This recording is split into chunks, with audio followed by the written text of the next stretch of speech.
Hi guys, welcome back to our channel, Life as a Canadian Immigrant. In today's video, I will be talking about the cost of living in Canada. But first, I want to say thank you for your support thus far. We have over 100 subscribers. If you haven't subscribed as yet, please do so right now. I really appreciate it. If you're thinking of immigrating to Canada, it is important that you watch this video on the cost of living in Canada. Cost of living in Canada varies from province to province and from city to city. Popular cities like Toronto and Vancouver are considered to be the most expensive cities in Canada. So the closer you live to these cities, the more expensive your cost of living will be. I live in the Greater Toronto area, about 40 minutes drive from downtown Toronto. So I will be telling you about the cost of living based on my own experiences. The first expense we'll look at is rent. Rent will be one of, if not the most expensive bill you will have to pay monthly. Last year, I rented a one-bedroom apartment in the Greater Toronto area. I paid 1,300 Canadian dollars per month for rent, plus $50 for parking. This year, I decided that I needed more space, so I moved to a two-bedroom apartment on the same complex. I now pay 1,500 Canadian dollars per month for rent, plus $50 for parking for each car. I live in an older building though. Yesterday, I called a newer building in the same area just to find out the cost of the apartment. A one-bedroom is going for 1,700 Canadian dollars per month, plus $100 for parking, while a two-bedroom is going for 2,000 Canadian dollars per month. The rent for my apartment includes water, but not hydro. My monthly hydro bill ranges from 50 Canadian dollars to 160 Canadian dollars in the winter because we use heat in the winter time. There are cheaper options for housing. You can share facilities or rent a basement. When I just arrived, I stayed with family members for a while before finding a place to rent. Next expense is cell phone plan. Getting a cell phone plan will be one of the first things you do when you arrive in Canada. Not just to call back home and to check on everyone, but for directions.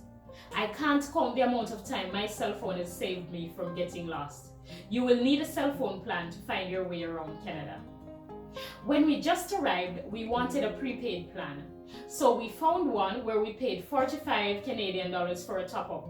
We got 3 gigs of data monthly, unlimited call and text within Canada, and we brought our own phone. After being here for a few months, we signed 2-year contracts phone plans where we got a phone, got 5 gigs of data, unlimited call and text within Canada, and we pay 65 Canadian dollars per month. For internet, I would say budget about 60 to 150 Canadian dollars per month, depending on if you want unlimited usage. The next expense is childcare. The cost for childcare ranges from 40 to 60 Canadian dollars per day. But when your child turns 4, they can go to the public school for free, from 9 a.m. to 3:30 p.m. But if you go to work early in the morning or late in the evening, then you will have to seek before and after care for your child. The cost of this ranges from 35 to 40 Canadian dollars per day. Back home, most of us have family members that help with childcare, but come with the intention to pay for childcare even if you're staying with family members, because everyone is busy. The next expense is transportation. The cost of transportation in the Greater Toronto area ranges from 325 Canadian dollars to 375 Canadian dollars per trip. The good thing though is that with the purchase of each ticket, you have unlimited travel for 2 hours. So if you purchase a ticket at 3 p.m., you have unlimited travel until 5 p.m.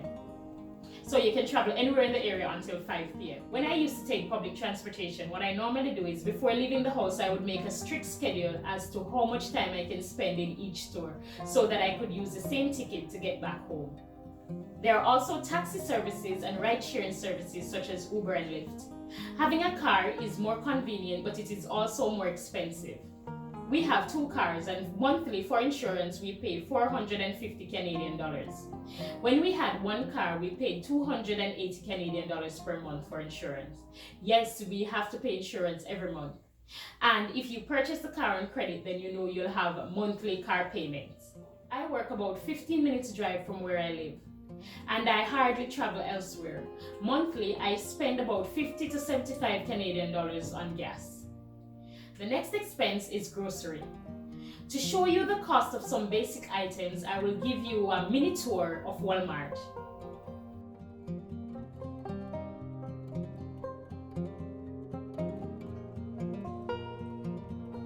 The cost of bread, I am not sure if you can see clearly here, is about $1.64. The cost of egg ranges from $2.64 to $6.14. The cost of milk ranges from $3.27 to $4.48. I'm just showing you some other items in the store here.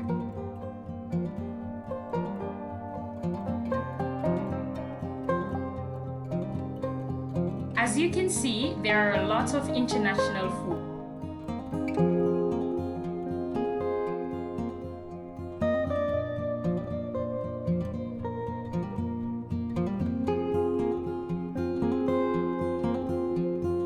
Just showing you a few more items in the store and how the store is organized.